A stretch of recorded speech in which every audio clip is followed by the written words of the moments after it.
اعوذ باللہ من الشیطان الرجیم بسم اللہ الرحمن الرحیم۔ عزیز طلبہ، میرے محترم اساتذہ اکرام، السلام علیکم ورحمۃ اللہ وبرکاتہ۔ عزیز طلبہ،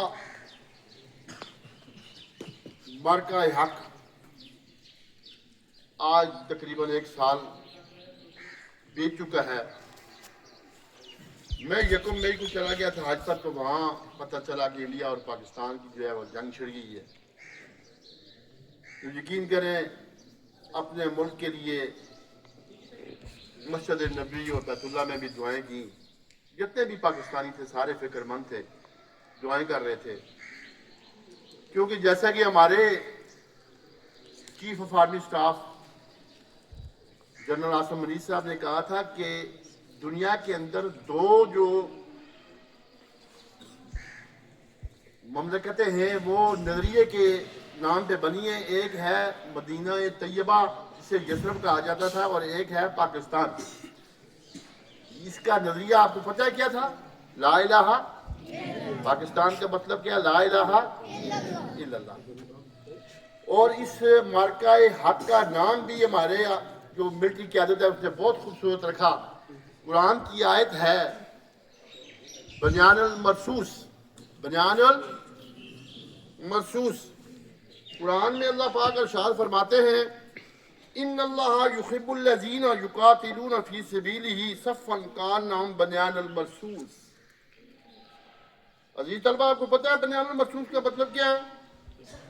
بنیان المرصوص ایک قرآنی اصطلاح ہے جس کا مطلب ہے سیسا پلائی دیوار، سیسا پلائی دیوار، جس کی اینٹیں ایک دوسرے کے ساتھ متحد ہیں اور ایسی مضبوطی سے جڑی ہوئی ہیں جو جن کا ٹوٹنا جو ہے وہ ناممکن ہے، ٹوٹنا۔ ہم نے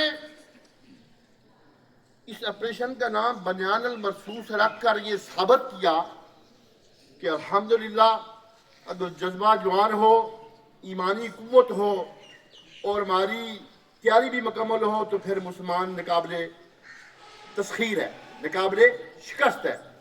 شاعر نے بھی کیا خوب کہا، کافر ہے تو شمشیر پہ کرتا ہے بھروسہ، کافر ہے تو شمشیر پہ کرتا ہے بھروسہ، مومن ہے تو بے تیغ بھی لڑتا ہے سپاہی، مومن ہے تو بے تیغ بھی لڑتا ہے سپاہی۔ ہم نے اپنے سے 7 گنا بڑے ملک کو ایسا دندان شکن جواب دیا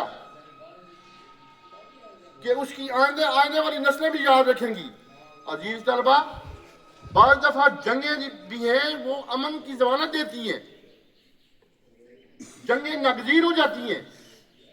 آپ دیکھیے اسلامی تاریخ کا اگر مطالعہ کریں تو پہلی جنگ بدر ہوئی، بدر کے مقام پر الحمدللہ میں وہاں گیا ہوں، وہ سارا پس منظر جو پڑا ہوا تھا وہ دیکھا اپنی آنکھوں سے۔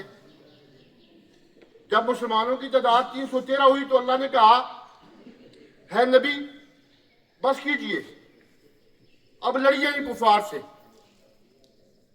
جب ان کا ظلم حد سے بڑھا تو پھر بدر ہوئی، پھر احد ہوئی، پھر خندق ہوئی، حتیٰ کہ 27 غزوات میں ہمارے نبی نے جو ہے وہ مشرکین سے مقابلہ کیا۔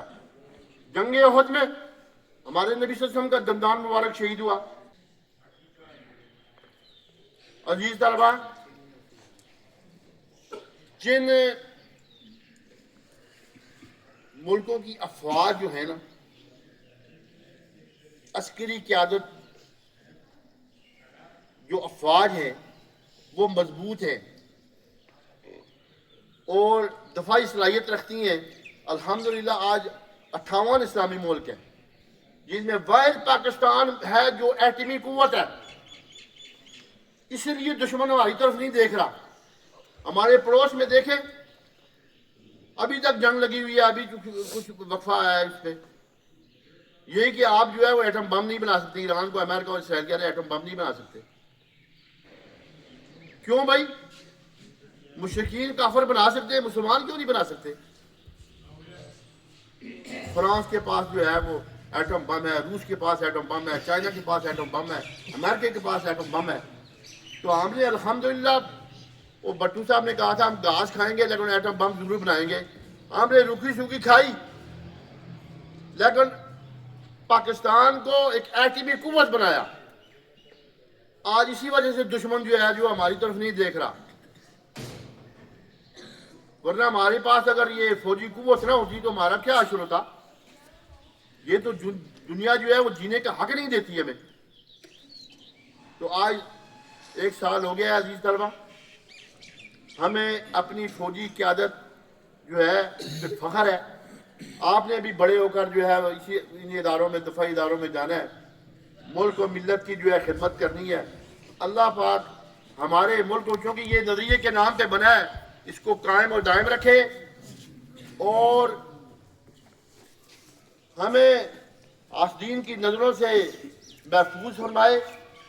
آخر میں ایک نعرہ لگاؤں گا، پاکستان زندہ باد، پاکستان زندہ باد، وما علینا الا البلاغ المبین.